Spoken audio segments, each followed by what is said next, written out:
सभी लोग ध्यान से सुनेंगे। एक पिता की उम्र उसके पुत्र की उम्र से 30 वर्ष अधिक तथा दोनों की उम्र का गुणनफल 175 वर्ष है, तो पिता और पुत्र की वर्तमान आय ज्ञात कीजिए। इसको हम हल करेंगे। बाय द वे एग्जांपल के रूप में समझ लो, अगर जो कोई लड़का है वो 5 साल का हो तो उसका पिता कितने वर्ष का होगा? 30 साल एक्स्ट्रा होगा, 35 साल का होगा। कोई लड़का 10 साल का हो तो पिता 40 साल का। यानी कि अगर जो हम 10 साल के जगह पे बच्चे की उम्र 100 वर्ष मान दे, कितना वर्ष माना? पुत्र की आयु 100 वर्ष, कितना? तो पिता की आयु भाई जब हम 10 साल माने थे तो 30 साल उसमें जोड़े थे तब ना 40 साल होता है। तो अगर जो इस समय पुत्र की आयु 100 वर्ष है तो पिता की आयु 30 साल उसमें हम ऐड कर देंगे। क्योंकि जब कोई बड़ा होता है, अधिक होता है तो ऐड करते हैं, जब कोई कम होता है तो घटा देते हैं, जब कोई गुना होता है तो गुणा कर देते हैं। समझ में आया? अब यहाँ हो जाएगा x प्लस 20 सॉरी कितना है? 30 वर्ष। समझ में आया? पिता की आयु कितनी हो गई? x प्लस 20 वर्ष। प्रश्न में कहा प्रश्नानुसार कि दोनों का गुणनफल यानी कि पुत्र की आयु का और पिता की आयु का गुणनफल कितना है? 175 है। यानी कि दोनों की आयु का गुणनफल बराबर कितना दिया? 175 वर्ष। ठीक है, तो दोनों की आयु का गुणनफल यानी कि पुत्र की आयु 100 वर्ष गुणे इसका पिता की आयु कितना है? x प्लस 30 वर्ष बराबर 175। x का गुणा जब हम x में करेंगे तो कितना हो जाएगा? 3 x स्क्वायर, और x का गुणा जब 30 में करेंगे तो 30x हो जाएगा बराबर 175। 175 को पक्षांतर कर दें, 30x रहेगा यहाँ। 175 को हम क्या करेंगे? पक्षांतर कर देंगे तो 30x माइनस 175 इक्वल 0 कर देंगे। क्या हो जाएगा? x square plus 30x minus 175 बराबर 0। ये बन गया आपका द्विघात समीकरण। क्या बन गया? अब इसको आप गुणनखंड विधि से भी लगा सकते हैं, ठीक है ना, और विभक्तिकर विधि से भी लगा सकते हैं। तो पहले हम सिंपल तरीके से गुणनखंड विधि से लगाएंगे। क्या करेंगे? गुणनखंड विधि से लगाएंगे, ठीक है। गुणा करने पे गुणनखंड विधि से क्या है?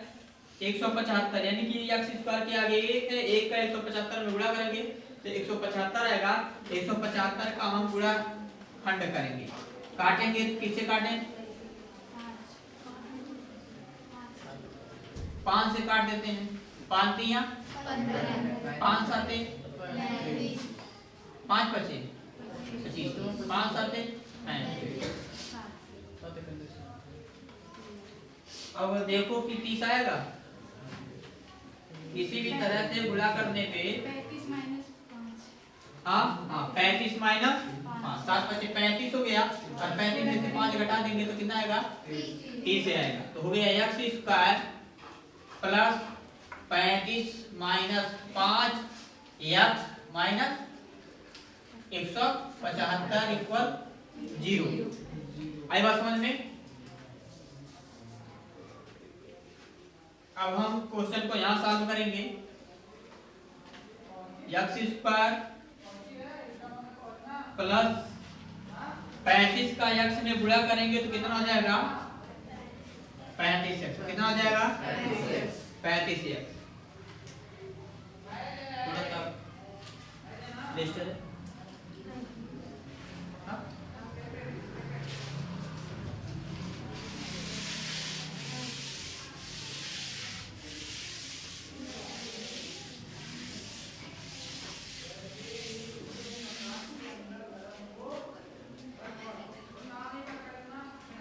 Square plus 35 minus 5x minus 175, सही है ना? इक्वल 0। x स्क्वायर 35 का x में गुणा करेंगे कितना हो जाएगा? 35x, फिर माइनस 5 में x का गुणा करेंगे माइनस 5x माइनस 100। इन दोनों में से कॉमन लेंगे, इसमें भी x है इसमें भी x है, x कॉमन ले लेंगे तो क्या बचेगा? x प्लस 35 बचेगा। इसमें से माइनस 5 हम कॉमन ले लेंगे तो क्या बचेगा? x plus 35, x plus 35, x plus 35 same है। इसको दिक्कत? जब दोनों सेम है तो कोई एक हम नोट कर लेंगे और इन दोनों को हम एक कोष्टक में उतारेंगे, x माइनस 5। क्लियर? अब हम निकालेंगे बेटा शून्य। क्या निकालेंगे? शून्य। ये 10th का क्वेश्चन है। x प्लस 35 इक्वल मान लीजिए 0, तो 35 को यानी कि 35 को उधर भेजेंगे तो माइनस 35 ऋणात्मक संख्या नहीं लिया जाता है। क्लियर? नेक्स्ट देखते हैं, x माइनस 5 इक्वल मान लीजिए 0, तो x बराबर क्या हो जाएगा? 5। यानी कि अगर जो देखा जाए तो पुत्र की आयु